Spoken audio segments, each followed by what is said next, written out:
আসসালামু আলাইকুম। আজ আমি তৈরি করেছি রায়তা। এই রায়তা সালাদটা নান, রুটি, পোলাও, বিরিয়ানি দেখলে খেতে ভীষণ মজার।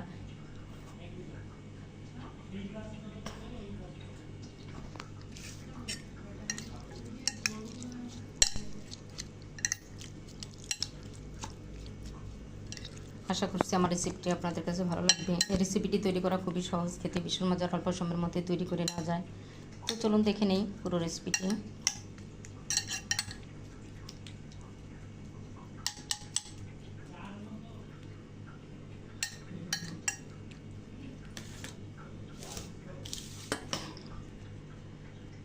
তো এখানে রায়তা তৈরি করার জন্য নিয়েছি আমি শসা কুচি, গাজর কুচি, টমেটো কুচি।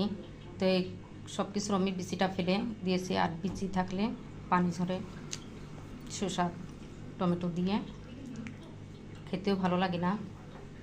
তো চলুন দেখে নিই পুরো রেসিপিটি, কীভাবে আমি রায়তা সালাদ বানাই।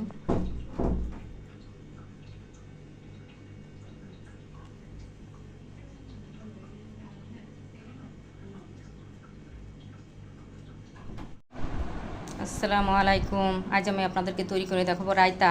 তো এই রায়তাটা আপনার নান, রুটি, পোলাও, বিরিয়ানি দিয়ে খেতে ভীষণ মজার। তো এখানে রায়তা তৈরি করার জন্য নিয়েছি আমি শসা কুচি, শসাগুলো বিচি ফেলে দিয়েছি, নিয়েছি টমেটো কুচি, টমেটোগুলোরও বিচি ফেলে দিয়েছি, নয়তো পানি গলে নেব। গাজর কুচি,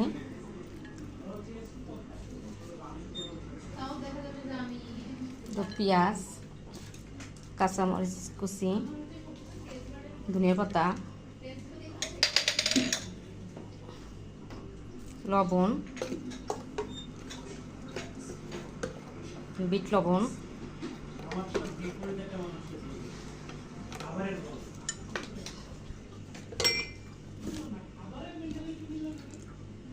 দেব টক দই,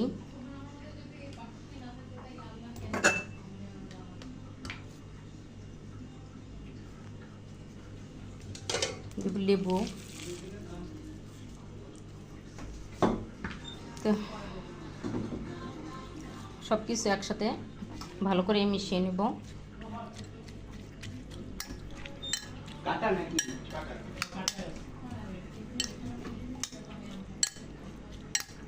তো মেশানো হয়ে গেছে,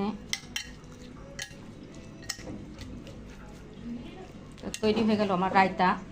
আশা করছি আমার রেসিপিটি আপনাদের কাছে ভালো লাগবে। আমার রেসিপিটি যদি আপনাদের ভালো লাগে আমার চ্যানেলটি সাবস্ক্রাইব করবেন, ফেসবুক পেজটি ফলো করে লাইক দিয়ে সাথে থাকবেন।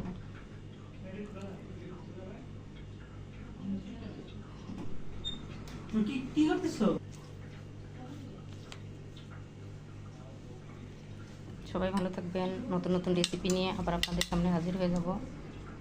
আমাদের জন্য দোয়া করবেন। আল্লাহ হাফেজ।